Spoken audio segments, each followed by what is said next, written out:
Paz do Senhor para todos os amados aí que estão nos assistindo. Uma boa noite.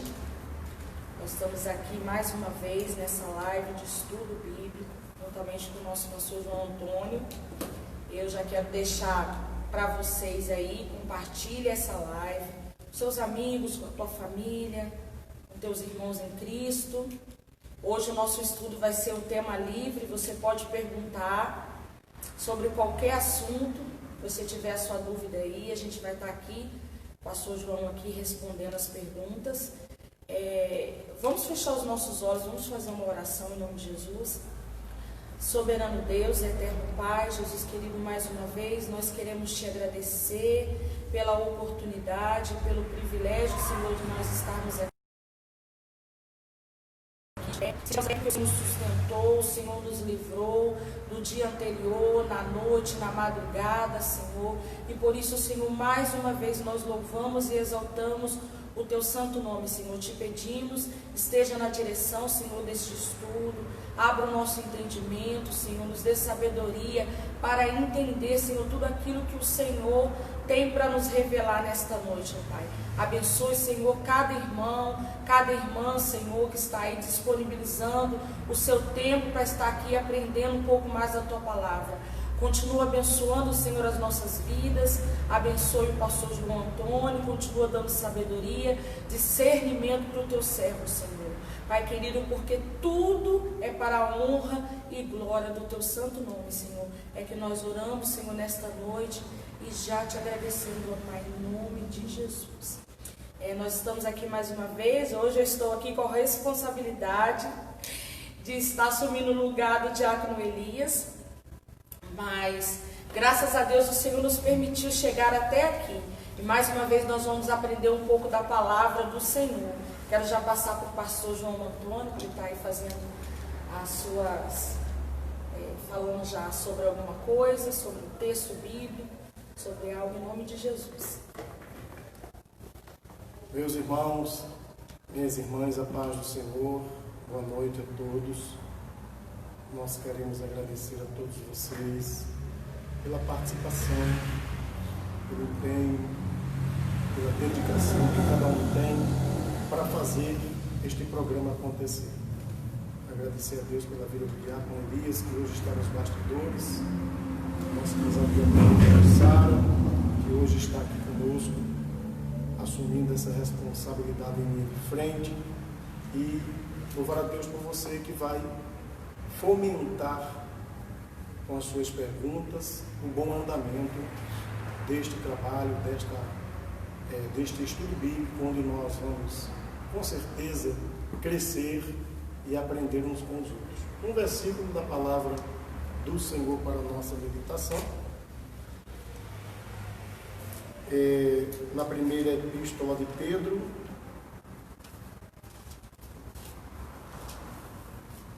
capítulo 3,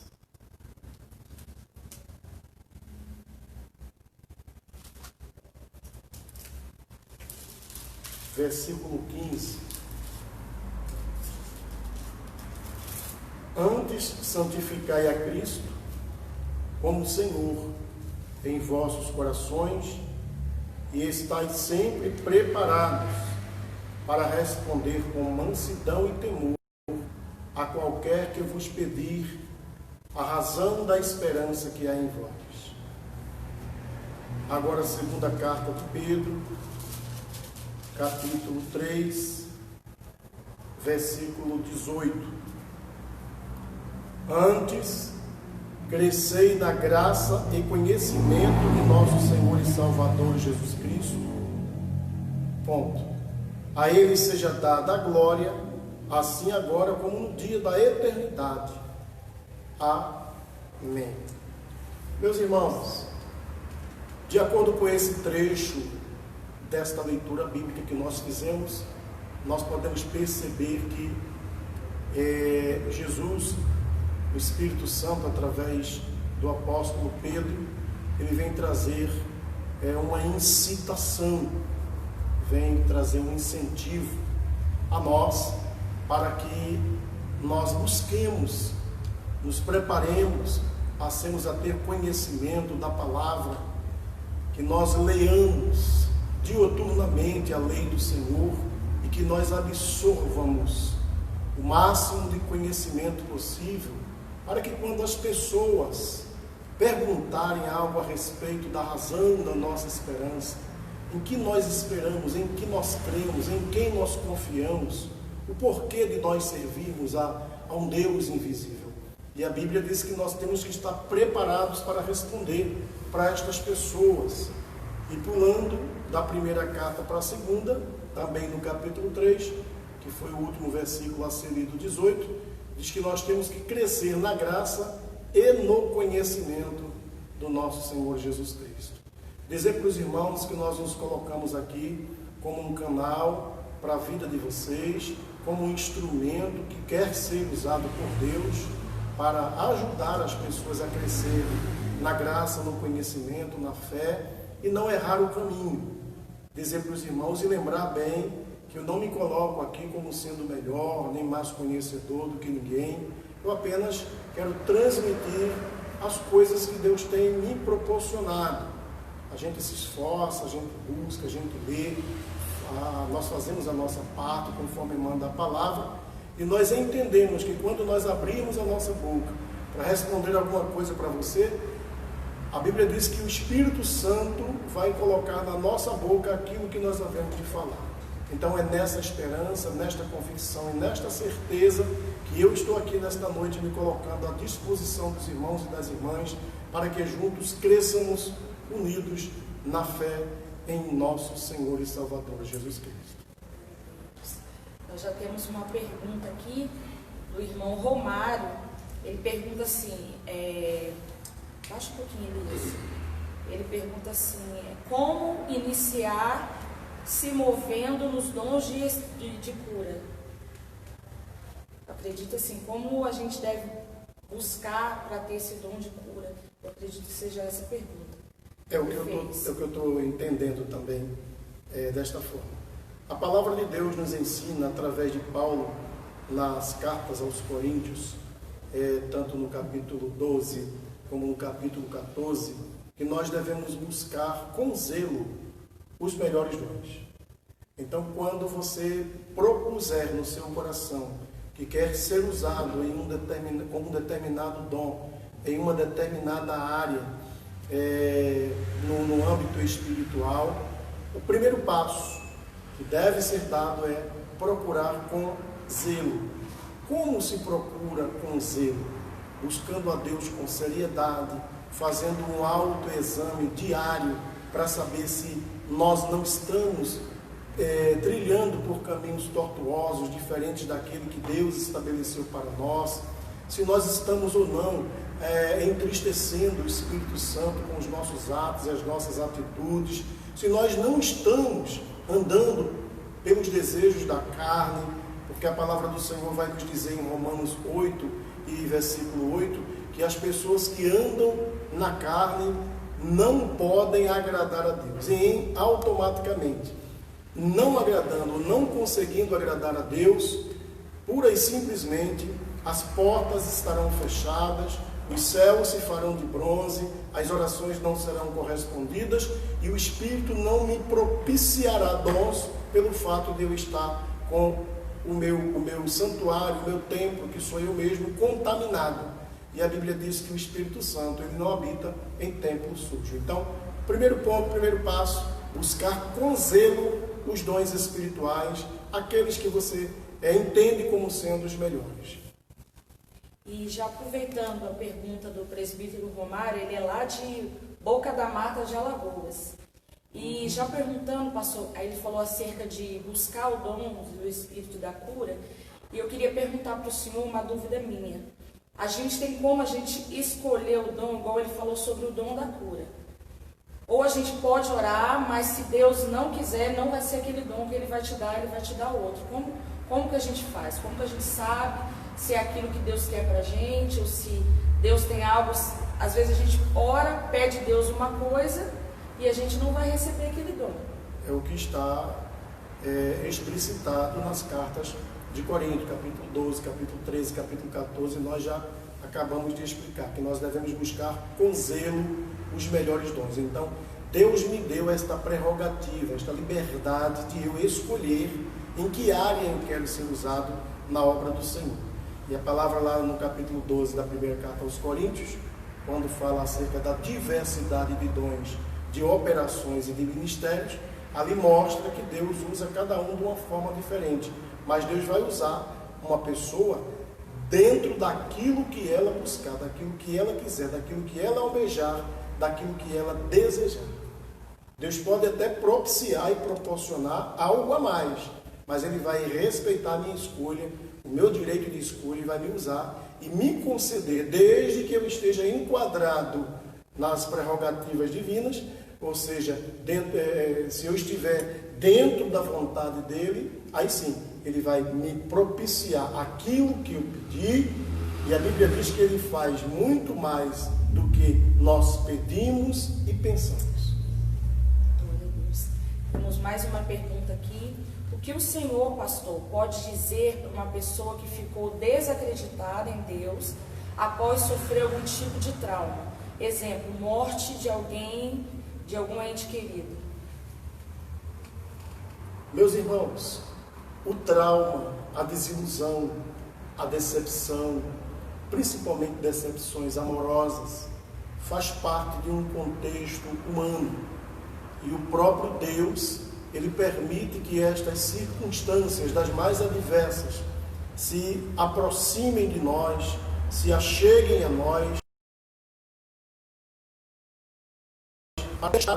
mesmo você se colocando na posição de uma pessoa que é pó, cinza, germe da terra, como Abraão disse e se posicionou para Deus como ele se sentia diante de Deus, devemos entender que Deus ele vai testar o nosso potencial através de uma desilusão, através de uma decepção. Muitas vezes Deus vai usar uma pessoa para me caluniar e na grande maioria das vezes que isso acontece no universo, eu vou ser afligido por alguém que eu já abençoei, que eu já estendi a mão, que eu já fui uma pessoa que amparei, fui amigo, socorri, supri necessidade.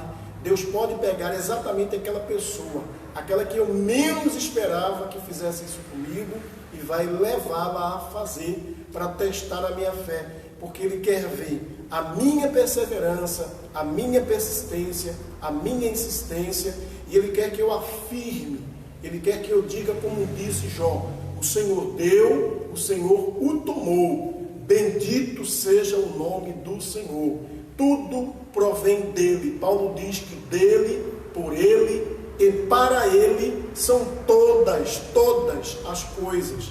Então eu devo entender que o meu Deus deve ser adorado por mim, não pelo que Ele é, não pelo que Ele faz, mas pelo que Ele representa para mim, para a humanidade, ou seja, pelo que Ele é.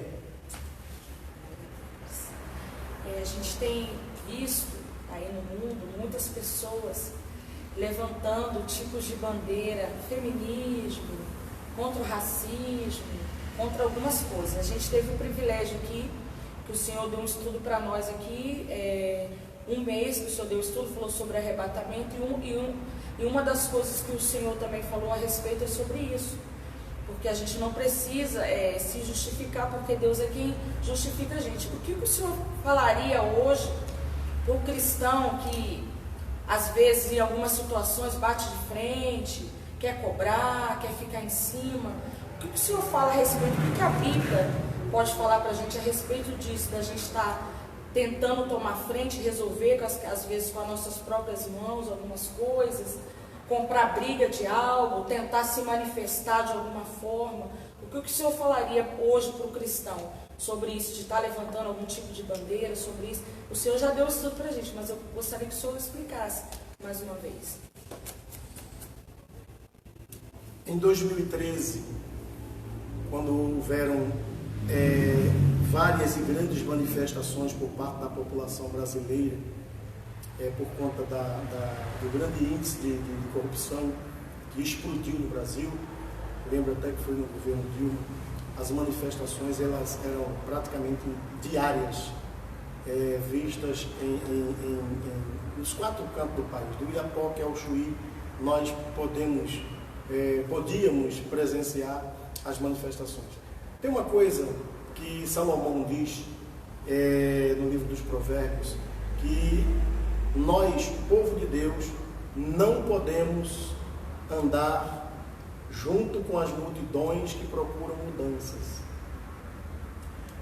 Crente que se preza, que teme a Deus, que leva a Bíblia a sério, ele não participa de manifestações, ele não ergue bandeira, ele não tem partido, ele não defende partido, ele defende a única coisa que vai salvar a sua alma e vai mantê-lo vivo até o dia da eternidade, que é a sua fé.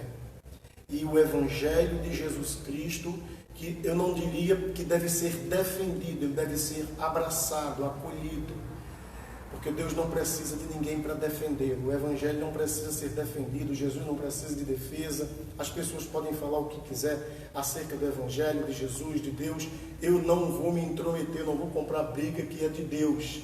Se eu for comprar uma briga que é de Deus, eu estarei diminuindo o poder dele. Eu estou colocando o meu Deus num patamar em que ele não deve ser colocado. E ele ficaria muito triste caso eu agisse desta forma. Então, diante das manifestações, das bandeiras que são levantadas, o crente ele só precisa ficar na retaguarda, orando, buscando a Deus, pedindo ao Senhor que tenha de misericórdia das pessoas que buscam mudanças, que levantam bandeiras, que defendem cor branca ou cor negra. Nós não podemos fazer isso. Por quê?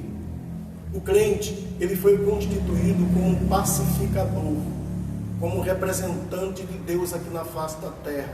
Por exemplo, um irmão de uma certa origem racial entrou numa loja e de repente ele se sentiu constrangido porque entendeu que estava sendo vigiado. E aí ele começou agora a querer tirar satisfações dentro do estabelecimento comercial e, por fim, fez um estardalhaço tremendo, chamou a atenção, e gritou, esperneou, chorou e tal, chamou a atenção do público. No final, o coração dele se entristeceu, se contristou, ele se arrependeu, depois foi pedir desculpa para as pessoas e se identificou como sendo um cristão. Olha que sujeirada que ele fez. Antes tivesse ficado quietinho, calado, porque se eu entro num estabelecimento comercial e eu sinto que alguém está me vigiando, me perseguindo, achando que eu estou ali para furtar ou roubar ou fazer qualquer coisa desse gênero, eu vou me retirando daquele ambiente e vou para outro. Porque a Bíblia diz que se eu chegar no lugar e eu não sentir paz, bata a poeira no pé e vai embora. Eu não preciso tirar satisfações com ninguém, nem procurar saber o que está olhando, está me vigiando. Eu não vou criar situação dentro de um estabelecimento comercial para atrair a atenção, porque de forma indireta eu estarei levantando uma bandeira, a bandeira contra isso ou contra aquilo. Por quê? Porque a mídia diariamente está bombando na nossa mente de que nós temos que defender isso aí. Então, de forma indireta, eu acabo caindo na intenção da mídia e fazendo exatamente aquilo que o mundo faz. E a partir do momento em que eu passo a agir nas conformidades do mundo, eu estarei desagradando a Deus e aí as portas podem se fechar para mim. Lembremos-nos de que temos um defensor, temos um justificador. É Deus quem nos justifica. Se você foi chamado ou taxado de A, B ou C, foi perseguido por alguém, foi caluniado, foi maltratado, foi injuriado, não busque justiça, não entre em litígio, deixe que Deus compre essa briga e coloque na palma da sua mão a tua vitória. Até porque, em 1 de Coríntios, Paulo diz que nós, como cristãos, não podemos estar levando os outros a juízos. Glória a Deus. Temos mais uma pergunta aqui, George e Dayana Santos. A paz do Senhor Jesus Cristo. Pastor, a dor da perda, para nós que somos cristãos, já é difícil. Como aconselhar uma pessoa que não é cristã, que perdeu a sua mãe e hoje não acredita mais em Deus? A palavra do Senhor nos diz que pelas palavras nós podemos ser justificados e pelas palavras nós podemos ser condenados. Eu devo entender o seguinte: os seres humanos nascem, crescem, reproduzem e devem morrer. Exceção aqueles que vão ser ou hão de ser arrebatados no dia do Senhor. Eu preciso entender e aceitar o ciclo da vida. E eu não posso atribuir culpa a Deus em momento algum, por consequência alguma que vier a acontecer comigo ou com um ente querido meu. Jó, diante de todas as perdas que ele teve, gado pequeno, gado graúdo, gado miúdo, servos, perdeu riquezas, bens materiais, perdeu 10 filhos, para ser mais exato, 7 filhos e 3 filhos, um total de 10, ele não atribuiu culpa nenhuma a Deus. Diz a Bíblia que em momento algum ele atribuiu culpa a Deus. Deus, ele espera que eu entenda, que eu respeite o ciclo da vida. Ele quer que eu respeite o ciclo natural. Ele quer que eu entenda e aceite todas as coisas que acontecerem diante dos meus olhos neste planeta, mesmo que venha a ser a perca de alguém que eu tanto amo. Se Deus teve que levar naquele momento, eu devo entender e compreender e aceitar que quando nós nascemos, nós já nascemos com os nossos dias de vida contados. Eu não gostaria nunca e jamais de perder nenhum parente. As coisas que eu duas pessoas que eu jamais quis, que eu pensei, nem queria nem sonhar em perder, eram os meus pais. E de repente Deus resolveu levá-los. E eu nunca questionei, nunca atribuí culpa a Deus. Meu pai era um amigo, era uma pessoa que eu amava mesmo de coração. Nós nos dávamos muito bem. A minha mãe também. Eram pessoas de Deus. Porém, eu aceitei com muita naturalidade. Aceitei porque a Bíblia me ensina isso. Então eu devo entender que diante do meu comportamento, ante uma perca de algo ou de alguém, eu posso ser penalizado, eu posso ser julgado, eu posso ser justificado ou condenado pelo ato que eu praticarei, ou pela palavra que eu proferirei, ou pela ação que eu vou ter diante dessas circunstâncias. O bom diante disso é ler a Bíblia, orar, esperar que Deus coloque paz no seu coração e que você passe a ter a aceitação com o tempo, porque o próximo da fila pode ser você.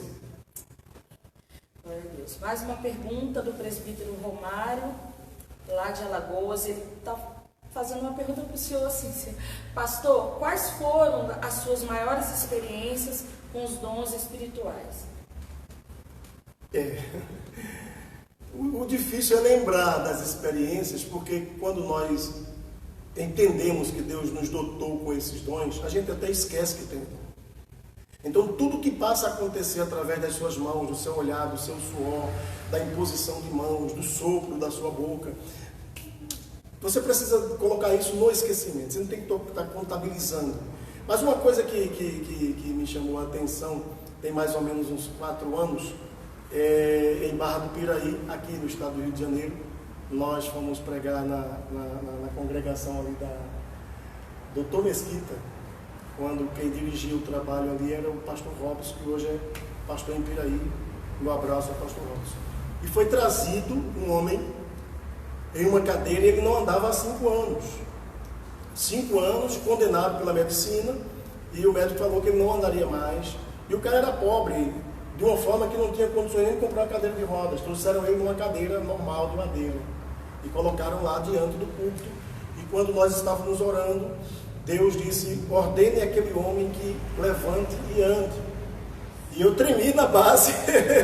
Eu confesso que eu tremi, eu achei que não era Deus que estava ordenando aquilo, até porque a última vez que aconteceu isso foi em 1996, aí pertinho de você, na cidade de Águas Belas, em Pernambuco, onde nós pastoreamos. Então, naquela noite, eu agucei a minha fé e disse: Deus, eu tenho certeza que o Senhor está comigo, e eu vou ordenar, ele vai levantar. E quando eu ordenei que ele levantasse, ele levantou com dificuldade, e aí a experiência maior foi, ele era na minha cor assim, pele escura, aí eu falei: negão, corre, negão! Aí ele saiu correndo no meio da igreja, para lá e para cá, e eu fiquei muito feliz. Foi uma grande experiência que eu tive na minha vida espiritual, com dons espirituais. E a respeito também dos dons espirituais, pastor, às vezes eu queria saber se é normal, porque as pessoas ficam um pouco assim cautelosas na hora, quando Deus mostra, até a pessoa que tem dom de visão, já ouvi pessoas falando, né? Que às vezes Deus dá uma visão e ela sente assim: eu acho que é de mim. Se isso é normal a gente sentir, eu acho que não. Será que é algo que é de mim mesmo? Será que é Deus mesmo falando? Eu queria saber se isso é normal, a gente sentir isso na hora. Igual o senhor falou aí, que na hora o senhor ficou... Tremi na base. Então isso é normal a gente sentir na hora. O que a gente tem que fazer? Pedir para Deus para estar nos orientando nessa área aí. Existe um dom na galeria dos 12, em 1 de Coríntios, capítulo, na galeria dos 10 dons, que estão no capítulo 12 da primeira carta a Coríntios, chamado de discernimento de espíritos. Então, o discernimento, ele vai se tornar naquele momento para você o fator preponderante, o fator determinante. Se você tem o dom chamado discernir espíritos, você vai descrer menos, você passa a descrer menos. A tua fé, junto com este dom de discernimento, ela se une naquele momento em que você ouve ou que você é ordenado a fazer algo, e parece que há uma explosão de crença, de acreditar que a coisa vai acontecer, que a tua mente, o teu coração não tem mais lugar, não tem mais espaço para ser ocupado com incredulidade e com dúvida. Então, neste momento, você precisa, antes deve ter buscado a Deus este dom, para que no momento da ação, este dom concomitante com a fé, causa aquela explosão e você libera a ordenação da palavra, determina o que vai acontecer e a coisa não tem como dar errado. Vai acontecer inevitavelmente.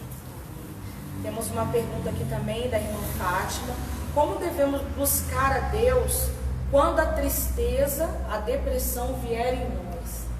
Tiago diz: quem estiver alegre, cante, e quem estiver triste, ore. A solução é insistir em oração.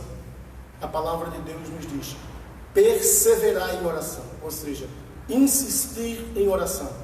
Quando você insiste em oração, Deus vai fazer com que o bálsamo seja derramado sobre a tua vida, e a virtude do Espírito Santo que esteve sobre Jesus de Nazaré, quando ele esteve nesse mundo, virá sobre você, e aí cumprir-se-á a palavra do Senhor que se cumpriu em Jesus, quando diz: o Espírito do Senhor Deus está sobre mim, pelo que me ungiu para pregar boas novas aos quebrantados. Então, a persistência, a insistência, a não desistência da oração vai levar você, de alguma forma ou de todas as formas, a se tornar mais forte, mais intrépido, mais valente, mais corajoso e se sentir mais confortado para estar mais perto de Deus.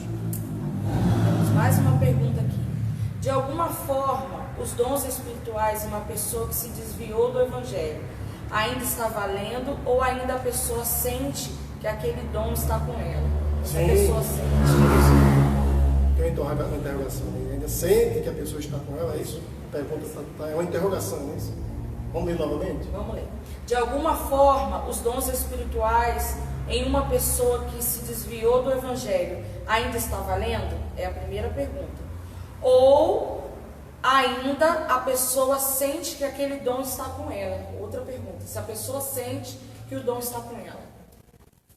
No capítulo 7 do Evangelho de Mateus, já foi dito em estudos anteriores, já foi falado sobre isso, a partir do versículo 21, a palavra de Jesus vai dizer assim: nem todo o que me diz Senhor, Senhor, entrará no reino dos céus, mas aquele que faz a vontade do meu Pai que está nos céus.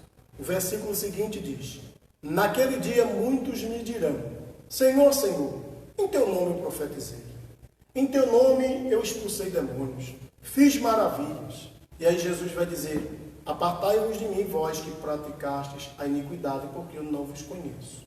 Então, a palavra de Deus nos diz que os dons que Deus nos dá, Paulo vai dizer que os dons são irrevogáveis. Deus não revoga dom. Uma vez dado, o cara vai para o túmulo com ele. É igual consagração, ordenamento pastoral. O cara foi ordenado ao pastor, recebeu óleo sobre a sua cabeça, presbítero, e amanhã desvia do evangelho. Se ele morrer desviado, se, segundo a Bíblia, ele vai herdar o reino do inferno, foi para o inferno um pastor ou um presbítero. Aquela unção foi com ele. Deus não retira, Deus não revoga o dom que ele dá para alguém. Aquela pessoa pode até usufruir daquele dom estando desviado do evangelho, porém para sua própria condenação, para que se cumpra os versículos que foram narrados anteriormente, do capítulo 7 de Mateus, a partir do versículo 21, quando muitos dirão naquele dia para Jesus: em teu nome eu fiz isso, e Jesus vai dizer: não te conheço. Entende? Então, por Deus não tirar o dom, a pessoa sente que está com aquele dom, e pode ocorrer de ela querer usar aqueles dons e Deus honrar. Porque para Deus executar a obra dele na face da terra, ele vai usar os 7 bilhões de habitantes que tem, além dos bichos, dos répteis, insetos, quadrúpedes, moluscos, do inferno, dos anjos, querubins, serafins, de todo o universo, de todo o planeta. Onde tiver um ser vivente, está a serviço de Deus. Então, se Deus usa o inferno, Deus tem o inferno para utilizá-lo a seu favor. E, aliás, tem ao seu dispor, né, para utilizar. Por que não usar um desviado do evangelho? Pastor, a respeito de que a gente sabe que o menino e a menina, eles crescem, entram na adolescência, na juventude, e eles passam por transformações no corpo, hormonais e tal. Eu gostaria de saber, a respeito da sexualidade, eu gostaria de saber, pastor, em qual ponto o pai, porque às vezes tem filhos que os pais ainda têm aquela barreira para estar falando sobre sexualidade, sobre o que não deve fazer, sobre masturbação, sobre namoro, sobre relação sexual. E às vezes tem alguns pais ainda que eles sentem assim uma barreira para chegar no filho. O que o senhor aconselha? Um pai que já está vendo que o filho já está se interessando por algumas coisas, né? Porque tem a escola, tem o convívio com os amigos. O que o senhor aconselha aquele pai que ele ainda tem uma dificuldade de chegar para os filhos? O senhor acha assim, que é viável chegar até o pastor? Se chegar até no senhor, pastor, me ajuda, como é que eu devo fazer? Qual a instrução que o senhor dá para o pai que nesse momento tem visto que o filho já está passando por essa fase, já está pensando já em sexo, em algumas coisas, porque às vezes tem amigos na escola que assistem vídeo, que fala sobre isso, o namoro? O que o senhor teria para dizer para os pais hoje que têm dificuldade de se aproximar dos filhos para falar sobre esse assunto? Principalmente os pais cristãos, os jovens cristãos, porque algumas coisas a Bíblia condena, né? Ele está fazendo, mas na escola, né? E através também até da área da saúde, que acha que aquilo é viável para a menina, para o menino. Então, o que o senhor diria hoje para o pai que tem uma certa dificuldade de chegar e conversar sobre esse assunto? A Bíblia, ela é objetiva. Ensina o teu filho no caminho que deve andar, porque mesmo quando crescer, não se desviará dele. Eu como pai, você como pai, nós como pais, temos a grande responsabilidade de educar os nossos filhos diante de todos e quaisquer assuntos antigos, modernos ou aqueles que hão de surgir. Eu preciso educar, orientar, instruir. E a carta de instrução que Deus deixou para nós é a Bíblia Sagrada. Eu não posso me deixar guiar, nem deixar que os meus filhos sejam guiados por A, por B, por C, por pessoas que não têm a fé, não professam a fé, não defendem a fé que eu defendo, não acreditam no Deus que eu acredito, não têm a Bíblia Sagrada como uma bússola que vai conduzir o homem para a eternidade. Então, eu preciso entender que eu devo assumir a linha de frente, assumir as responsabilidades e educar o meu filho, a minha filha, diante de quaisquer que sejam os assuntos. Devo quebrar esses tabus antes que Satanás chegue antes de mim e use pessoas para corromper, para fazer com que a mente dos nossos filhos passem a produzir frutos e frutos bichados, ruins, que vão trazer dores e lágrimas de sangue para os pais no amanhã. Tá? Eu lembro que uma das ovelhas que nós tivemos no Nordeste, ela tinha um filho, o filho tinha 4 anos de idade, 5 anos, não lembro bem, e ela criava o menino como se fosse uma menina, e ela achava muito normal botar xuxinha no cabelo do menino, batom nos lábios do menino, comprava salto alto para o menino, e ela fazia aquilo dentro de uma inocência, sabe, uma pureza, uma coisa, eu achava até lindo quando ela fazia. Porém, não era o caminho correto, não era a instrução correta que ela devia dar para o seu filho. Aí um dia eu a chamei e falei: olha, irmã, o seu filho pode até ter poder de decisão quando crescer para ser o que ele quiser, mas enquanto ele estiver debaixo do seu teto, crie ele como homem, não faça mais essas coisas. Hoje o menino é um cara casado, já é pai de filhos, por conta da mudança de comportamento que ele passou a ter depois dessa orientação que eu dei para os pais. Então, a responsabilidade é sua. Lembre-se, filhos não são seus. A Bíblia diz que filhos são herança do Senhor. Eles não nos pertencem. Deus permitiu que eles chegassem até nós para que nós administrássemos e administremos bem. Se nós administrarmos mal a herança do Senhor, isto vai pesar na hora do julgamento, quando estivermos diante do grande trono branco.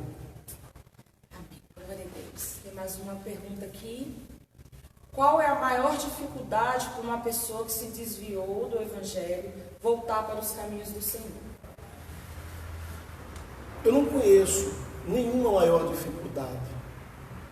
Porque tudo que o cara está fazendo lá fora é pecaminoso. Ele está entregue à pecaminosidade. E pecado não se mede. Não tem grau de dificuldade de pecaminosidade. Se o cara está roubando, é pecado. Se está se prostituindo, está pecando. Se está adulterando, está pecando. Se está mentindo, está pecando.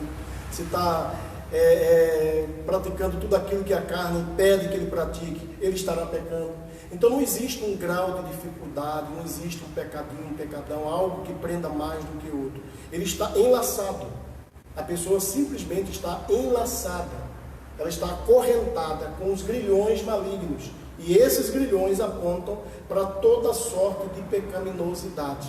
É igual aquela pessoa que diz assim: rapaz, eu vou, na hora que eu quiser parar de beber, eu paro de beber. Beleza. Aí, às vezes, ele procura até uma instituição de apoio, né? E as pessoas ali vão ajudá-lo. O cara para de beber, mas não consegue parar de fumar. Não consegue parar de fumar. Então, ele passa a fumar muito mais do que outrora, depois que ele para de beber. Então, não existe grau de pecaminosidade, grau de dificuldade para que a pessoa se desprenda e venha e volte para o Evangelho. O que a Bíblia nos ensina é o seguinte: aquele que confessa os seus pecados e deixa, alcança a misericórdia. Eu não vejo nenhum grau de dificuldade em alguma coisa que prenda e impeça de a pessoa retornar para o Evangelho. Eu vejo o seguinte, que a queda, na grande maioria das vezes, ela é uma ferramenta que Deus se utiliza para tratar com pessoas no fundo do poço. E depois traz essa pessoa de volta de uma forma mais humilde, quebrantada. E quando ela tiver um encontro verdadeiro com Jesus, porque ainda não havia tido, nunca mais ela se desviará. Sabe por quê? Porque Jesus disse: aquele que beber da água que eu lhe der, nunca mais tornará a ter sede. Então, quem aceita Jesus como o único e suficiente Salvador da sua vida, da sua alma, jamais vai voltar para o mundão, jamais vai se desviar. Se desviou, é porque Deus permitiu que voltasse lá para ser tratado, para que quando vier com o coração quebrantado, quando vier com o coração sincero, Deus o aceitará e firmará os seus pés sobre uma rocha e nunca mais ele precisará beber de outra água. Glória a Deus. Temos mais uma pergunta aqui. Pastor, na sua opinião, hoje o Espírito Santo está sendo esquecido dentro das igrejas? A modernidade está fazendo com que o Espírito Santo esteja ficando um pouco de lado? Estão cultuando mais a pessoa do que Deus? Pregadores, cantores, músicas e etc. Músicas, exatamente. Gente, presta atenção. O Espírito Santo, o Evangelho, Jesus Cristo, Deus, nunca será deixado de lado. Jamais. Tá bom? Jesus disse o seguinte: a iniquidade vai se multiplicar e o amor de quase todos esfriará. Então o Espírito Santo nunca vai ser deixado de lado. A atuação dele neste universo, ela se eterniza, ela será constante, dioturna. Entende? Se nós temos 24 horas no nosso calendário, se o calendário divino digamos que seja 100 horas, então ele não para. A atuação dele é constante. Se eu não quiser abrir o meu coração, conforme está explicitado no capítulo 12 da carta aos Hebreus: quando, pois, ouvirdes a voz do Espírito Santo, não endureçais o vosso coração, como fizeram os vossos pais no deserto. Então, o que acontece é o endurecimento do meu coração. Eu escolhi outras coisas, eu preferi abraçar o mundo, a carnalidade, a pecaminosidade, e não a vontade de Deus através do Espírito Santo. Ele não está sendo deixado de lado. O que está acontecendo é que a Bíblia está se cumprindo. A iniquidade aumentará e o amor de quase todos esfriará. Mas o Espírito Santo continuará fazendo a sua obra na vida daqueles em que ele encontrar lugar, quando ele bater a porta e a pessoa abrir. É igual uma pessoa quando está pregando e diz: irmãos, fulano de tal está praticando coisa que está escandalizando o Evangelho. O Evangelho de Jesus Cristo nunca será escandalizado. Eu gostaria que você atentasse para isso. Nunca e jamais o Evangelho será escandalizado. As pessoas se escandalizam com aquilo que fazem dentro do Evangelho, mas o Evangelho jamais se escandalizará. Eu quero fazer uma outra pergunta, pastor, a respeito de pessoas, né? Se é possível acontecer isso. Pessoas que são cristãos, vêm da igreja, ora, louva a Deus, né? E se é possível que dentro dela exista ainda alguma coisa deixada, alguma mágoa, um ressentimento. Eu gostaria de saber, pessoas assim que guardam aquilo para muito tempo, se aquilo ali é uma brecha para o inimigo entrar, se aquela pessoa consegue receber, mesmo que aquilo às vezes é algo que aconteceu há 10 anos atrás, 15 anos atrás, mas ela consegue ali ficar ali com aquilo guardado, se ela consegue de alguma forma receber verdadeiramente a palavra. Ou ela está ali só, mas com aquela mágoa dentro do coração dela, está ali fazendo ali, ora, louva a Deus, se isso é possível. Porque a própria palavra ela liberta, não é verdade? Eu gostaria de saber se aquela pessoa que ainda guarda uma mágoa, um ressentimento de alguém ali dentro, até esses dias o pastor Ari pregou sobre isso, e às vezes a gente está ali, mas a gente está com o coração, a gente tem uma mágoa, um ressentimento guardado por alguma palavra que ouviu, e aquilo ainda está no coração, ainda traz uma certa dor. Se é possível aquela pessoa sentar ali, ouvir a palavra e receber aquilo que está sendo pregado, mesmo tendo aquele ressentimento, aquela coisa guardada. Davi, ele vai dizer o seguinte, que Deus conhece a nossa estrutura e sabe que nós somos pó, e não nos pune, nem nos julga segundo as nossas imperfeições. Existem pessoas que vêm para o Evangelho e conseguem ser libertas de um dia para o outro de N situações que ocorreram na sua vida, de N coisas que ocorreram nas suas vidas. Por exemplo, eu conheci um irmão que ele veio para o Evangelho, mas ele deixou um monte de débito lá atrás. Fez muito débito, prejudicou muita gente, ficou devendo muito dinheiro, e ninguém precisou falar para ele que ele devia voltar lá e negociar aquelas dívidas, aqueles débitos, e pagar aquele dinheiro para as pessoas que ele estava devendo. E ele fez isso sem que ninguém o orientasse a fazer. Procurou um hoje, outro amanhã, acertou com o outro dividiu, o outro perdoou o débito. Em um tempo recorde, ele não estava devendo mais um centavo para ninguém, e a vida daquele cara prosperou, e ele era uma bênção no meio da igreja. A palavra de Deus nos diz em João 8, e conhecereis a verdade, e a verdade vos libertará. Deus, Ele sabe quem somos nós e quem nós somos. Deus, Ele conhece a estrutura de cada um de nós, porque foi Ele quem nos projetou.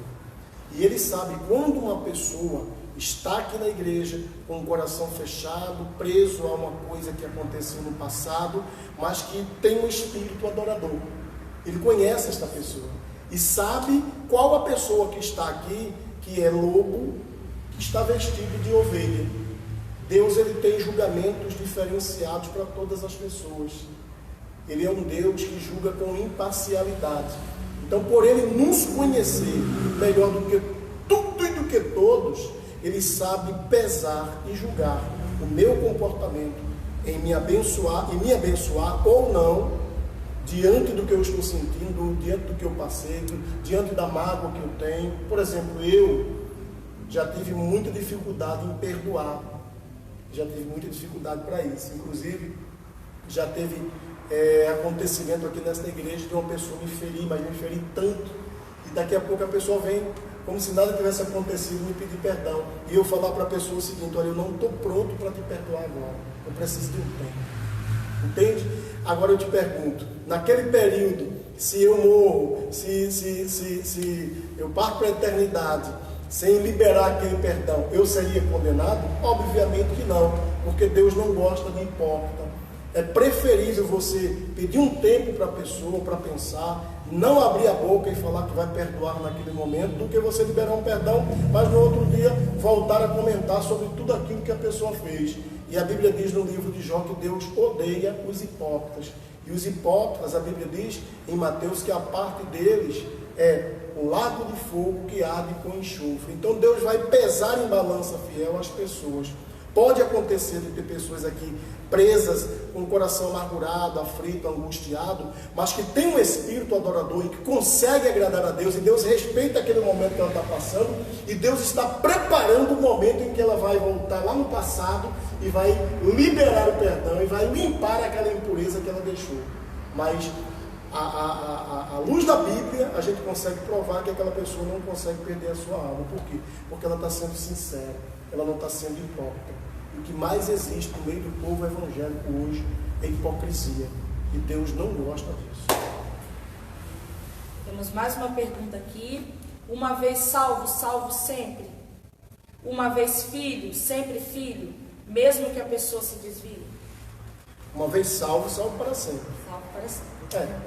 É aquilo que eu falei. Quem bebe dessa água nunca mais tornará a ter sede. A salvação está garantida. Agora, a palavra de Deus vai nos dizer que aquele que perseverar até o fim, Jesus falou em 24 de Mateus, aquele que perseverar até o fim será salvo. Entende? E Jesus vai dizer também em Apocalipse: sede fiel até a morte e dar-te-ei a coroa da vida. O que aconteceu? Na renovação que houve no meio cristão, na reforma protestante, surgiram vertentes de doutrinas baseadas nessa instrução. João Calvino, por exemplo, que foi um dos seguidores de Lutero, ele entende que ele é o pai dos batistas e presbiterianos. Ele entende que uma pessoa que se entrega para Jesus uma vez, acreditou na história do Calvário, creu em Jesus Cristo, ela não tem como se perder, mesmo que ela esteja ou passe a viver uma vida desregrada. Então, contradizendo e contrariando toda a palavra de Deus. Isso por conta de um versículo que está explicitado no livro de Atos, quando diz: crer no Senhor Jesus Cristo e será salvo. Então, a palavra crer, as pessoas esqueceram e esquecem, ela implica em obediência total e irrestrita.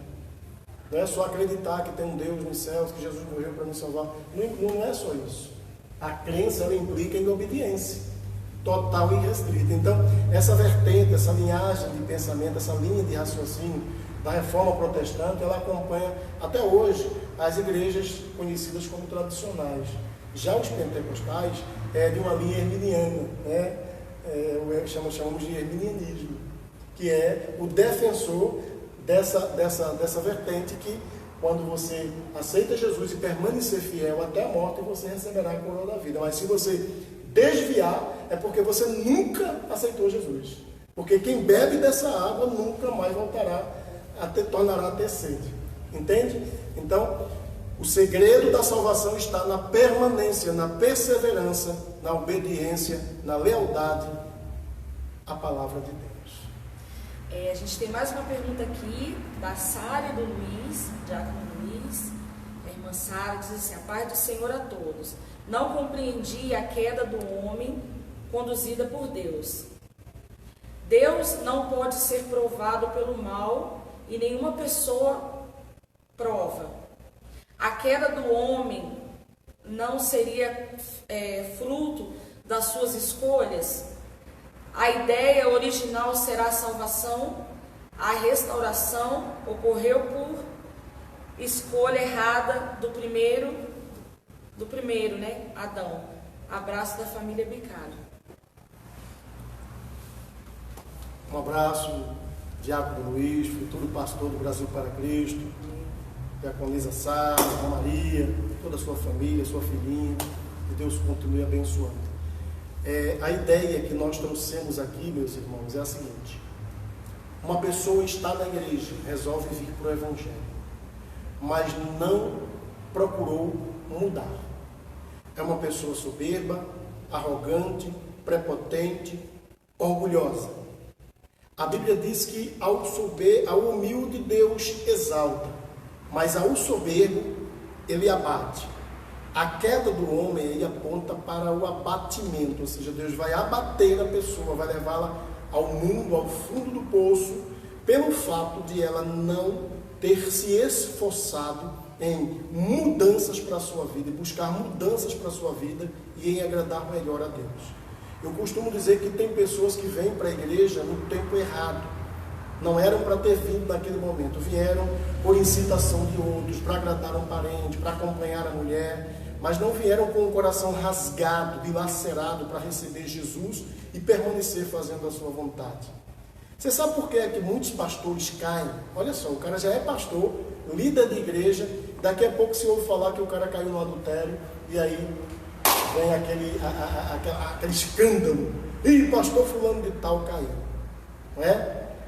A Bíblia diz, no capítulo 22 de Provérbios, que quando um homem consegue provocar a ira em Deus, Deus vai colocar diante dele um laço, uma cova, um buraco, uma queda. Então, quando você provoca a ira em Deus, através de quê? Seu comportamento. Prepotência, arrogância, orgulho, vaidade, soberba, mentira, altivez. Quando você tropeça num desses pecados, você feriu a santidade de Deus, provocando-lhe o zelo. A ira de Deus, ela foi suscitada. Então, o que Deus faz? Deus coloca um laço no caminho desse homem para levá-lo à queda, e levando-o à queda, automaticamente esse cara vai para o mundo. Entende? E esse laço que Deus utiliza-se, 22 e 14 de Provérbios, esse laço que Deus se utiliza para derrubar esse líder, chama-se adultério. Olha que lindo! Deus usa o adultério para derrubar homens soberbos. Por quê? Porque feriu a santidade de Deus, uniu o santo ao profano, não fez distinção entre o puro e o vil na casa do Senhor, sabe? Falou de futebol no púlpito da igreja, torceu por time de futebol, defendeu a bandeira do Flamengo. Aí o que é que Deus faz? Deus vai lá e derruba ele, humilha ele, leva ele lá para o fundo do poço, para que ele, quando se levantar, ele se levante humilde, quebrantado, amoroso, que busca mais a Deus, que vai respeitar muito mais as coisas sagradas, nunca unir o santo ao profano e agora se colocar diante de Deus para ser usado como uma peça principal, uma joia preciosa nas mãos do Senhor. Então, para você entender melhor isso aí, leia Provérbios, capítulo 22, versículo 14, e leia também Malaquias, capítulo 2, versículo 2, como também toda a Bíblia, para você compreender melhor o porquê Deus levar o homem ao fundo do poço, fazer com que o homem caia, com que ele seja levado para o mundo, para tratar com ele lá fora. Porque muitas vezes aqui dentro o cara está tão soberbo, tão orgulhoso, tão prepotente, que ele não consegue enxergar que isso aqui não é dele, é de Deus. Então, quando o homem coloca no coração que ele é dominador do povo, é dono da obra, é dono da igreja, que pode administrar o dinheiro da igreja da forma que ele quer administrar, aí é hora de Deus levá-lo à queda, para tratar com ele, para, se ele quiser se arrepender de todo o coração e quiser uma oportunidade, Deus o trará de volta para ser reutilizado, para ser mais uma vez usado na obra do Senhor. Glória a Deus. Graças a Deus, né? Eu creio que os irmãos foram abençoados nessa noite, assim como eu fui. Né? A gente já tem 1 hora de live, já a gente vai estar encerrando por aqui. Já passou tão rápido que a gente tem vontade de ficar aqui mais perguntando. Eu teria outras perguntas, mas a gente vai deixar para o próximo estudo, né? Da próxima semana, sem ser essa semana, a próxima, daqui a 15 dias. A gente vai ter outra live. Então prepara a sua pergunta aí. Você que está entrando aí pela primeira vez, viu como é que é? A gente tem resposta. Graças a Deus, Deus tem abençoado o nosso pastor. Eu já quero agradecer também a minha pastora, que ela sempre está aí nos bastidores ajudando, o presbítero Elias, né, futuro presbítero Elias, que também está nos bastidores aí nos orientando aqui, nos ajudando. Quero agradecer também o pastor João Antônio. Para mim é uma honra sempre estar aqui aprendendo. Para mim não foi um trabalho, mas assim, eu estou aqui aprendendo. Como eu tenho falado para ele, tem sido meu professor aqui neste lugar. Deus tem abençoado. Eu gostaria de pedir ao pastor João que fizesse uma oração para estar encerrando esse estudo da palavra nesta noite, em nome de Jesus. Já agradeço já desde já, em nome de Jesus.